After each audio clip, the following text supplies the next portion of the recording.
Hi guys, and welcome back. First, Germans, Prost. Good beer. We're making a hunter sauce today. That's in German it's a Jägersoße, and we make it a little bit different. Normally we make gravies with like cream or like big binders and sour cream. But this time we want to use actually none of that.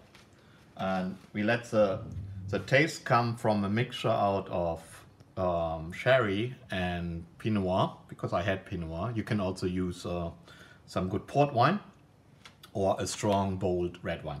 So what do we have here? Hunter sauce, so Jägersoße, has in general as a base mushrooms. So we are using, I cut some white and brown champignons, we call them in Germany, the regular mushrooms. But I also had a couple of wild mushrooms, dried ones, which I'm soaking here in broth, what we are using for the base for the sauce anyway. It comes out of here and here. That brings us to beef broth, and either way chicken broth or vegetable broth as our base. Very thin, like half what you normally would do. You don't want to make a soup, so you shouldn't really go too strong on the powder or base what you use for your gravies there. In addition, we have 3 shallots. I already cut down a little bit in small pieces. Madagascar green peppers in brine. They are not a necessity. Actually, they are normally not in, but I like them in hunter sauce, so that's why they're here. This is very concentrated parsley and thyme. I would definitely love to use fresh, but in the moment it's very hard to get to. So we are dealing with dry stuff. It still will give us a taste. We have spices. We have fresh ground black pepper. This is sea salt, a couple different types I have, but regular sea salt will do. Paprika. I'm using here the smoked paprika to get more taste in it, and also a little bit sweet paprika on top of it. This is cane sugar, little bit to sweeten it, more thyme, and a little bit caraway. Okay, this is just minced garlic. It was frozen garlic I minced and put into olive oil. So we can use this for a couple weeks, and we most likely will take like 2 tablespoons of it. And this is just tomato concentrated, like 1.5 tablespoons. And that will be our base. So when we start cooking, it will be a lot of deglazing. We will reduce the wine, we deglaze our onions and our other stuff, you will see. So we want to get a lot of taste out of the wine concoction, like the mixture of the wine gives us a bold flavor, and not so much creams or like sour creams or any other like binders. And let's start cooking. Hi, welcome back. The first thing we have to do with our hunter sauce is actually taking care of our mushrooms. They have a lot of water content, so we want to quickly fry them in a frying pan with a little bit of oil. This is a smithy cast iron, what gets really hot quickly and keeps the heat. And so if it's big enough for the mushrooms, this is 1.5 pounds roughly.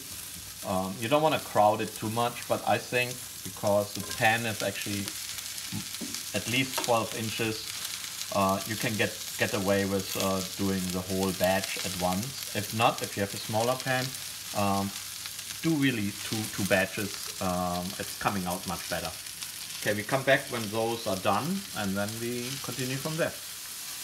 Hi guys, while I'm stirring these mushrooms and get them nice and crunchy, a little bit about beer. My family, relatives come from a big tradition of beer in Germany. Things they dating back to 1533, 35, roughly 500 years. And they were brewmasters since then. So we have a big tradition. Germans like their beer. There are over 600 breweries.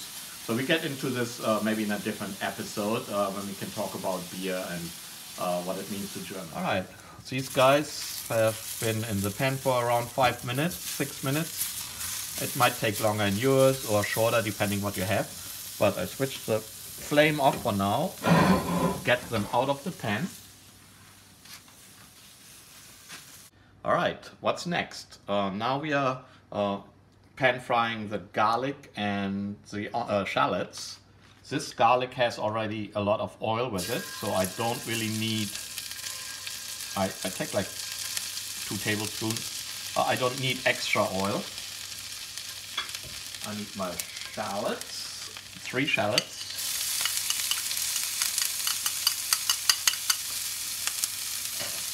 Now we want to watch that. We don't want to burn them. Put the heat a little bit down. Just make them nice and glazed. I would say maybe 3 minutes. And we come back after that. Alright, our garlic, oil and shallots are nicely cooked. So we are adding now our tomato paste. We have to stir, and we want to create some dryness here, so it should be all incorporated and get it a little bit drier, not so liquidy.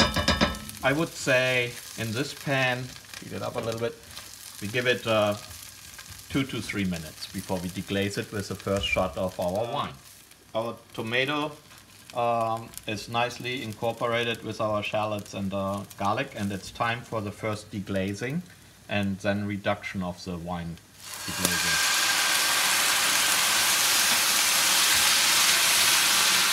It's a little loud. So what we want to achieve is, don't burn it, but bring this down so it's dry again. What is a sign for the next deglazing? We see you then in a couple minutes. Alright, we are ready. We dried out our mixture. The wine is almost evaporated. So we are ready for the second deglazing. This is, by the way, 8 ounces. So I think we are going with a full Monty here. And now it's time to reduce this and wait for the third deglaze where the herbs come in. See you then. Welcome back. So we are ready for our third deglazing, but before we do this, we incorporate all the spices.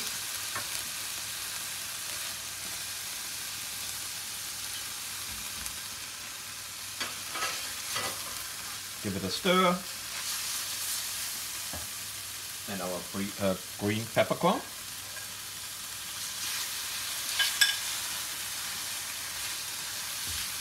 Make sure it doesn't burn. And our dry spices, or if you have, obviously, fresh parsley and thyme, that would be the way to do it now. Now, before this actually burns, we will deglaze it with another 4 ounces of sherry and Pinot Noir.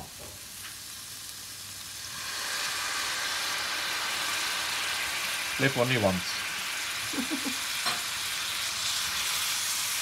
Now this has to be simmered down until it's almost dry, and that's when we add our broth and let it reduce for 45 minutes. I see you then. Welcome back.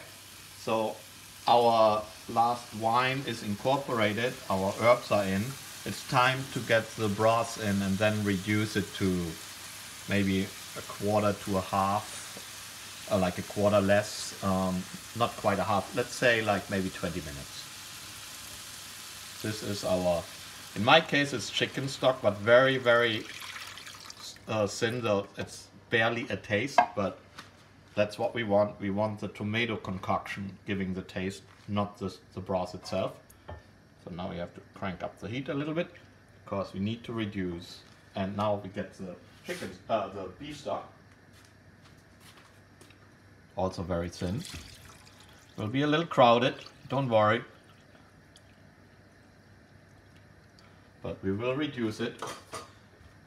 At least, at this time, I would say at least a quarter should go off, like 20 minutes. Let's see how long it takes. After most likely around 40 minutes, our hunter sauce is starting to reduce quite a bit. It's time to get the mushrooms in now. You can see it's thickening a little bit. So the mushrooms were all fried before. Now they can sit and give a lot of flavor to our hunter sauce. Jägersoße does need mushrooms, and normally you would put a little bit flour into to bind it, but in another episode we showed you how to use and combine flour and butter and then freeze it. This is 50% butter and 50% flour with a couple of herbs and salt, and this can be our binder. We just add to it now. And with this, I would imagine we are talking about another 30 to 40 minutes of reduction and on a medium heat, and then our sauce is ready to go. See you then. All right, after around 20 minutes, because this pan is hotter than I thought, not 40 minutes, our sauce has nicely thickened and reduced, and the mushrooms are in and have given all the taste.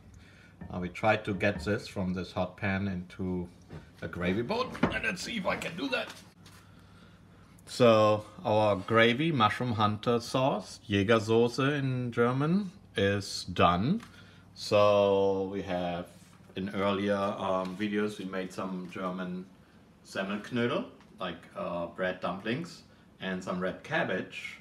And with the hunter sauce, as I mentioned before, goes meat, as well as non-meat products, but especially steak and roasts and pork. Hi, welcome back. After we posted some videos about Semmelknödel Bavarian, the bread dumpling and red cabbage, and some hunter sauce, Jägersoße, we will pair it with some Wagyu, Australian Wagyu Denver steak cut, what is right here, very lean, marbleized, only pepper and sea salt. It should cook like 2 to 3 minutes on each side if you like medium rare, to rare, like medium rare-ish, and then let it rest for 5 minutes. Let's see how it goes. And let's get our skillet hot. This is very hot right now.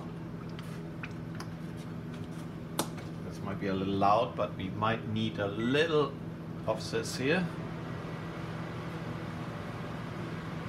And gives us a shot.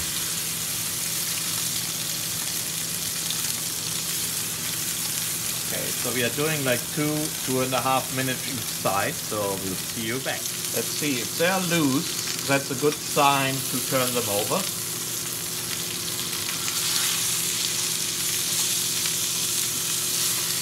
And now the same 2 to 3 minutes on this side, and we will be right back. All right, let's see how our steak is doing. Little splatter proof. That's very handy if you want to avoid like splatting everywhere.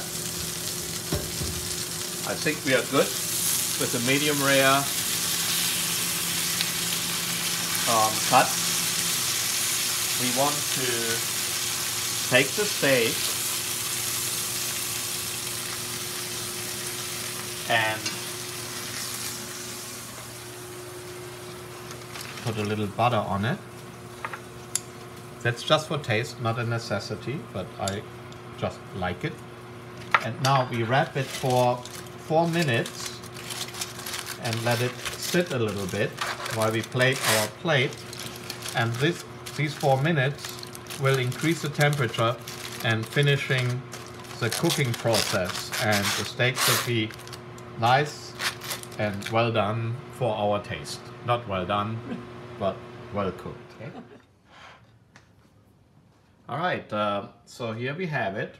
We have our nice little steak, couple minutes pan fried, 1 dumpling, the red cabbage, and the hunter sauce. Very traditional German meal. Guten Appetit, that's what we say.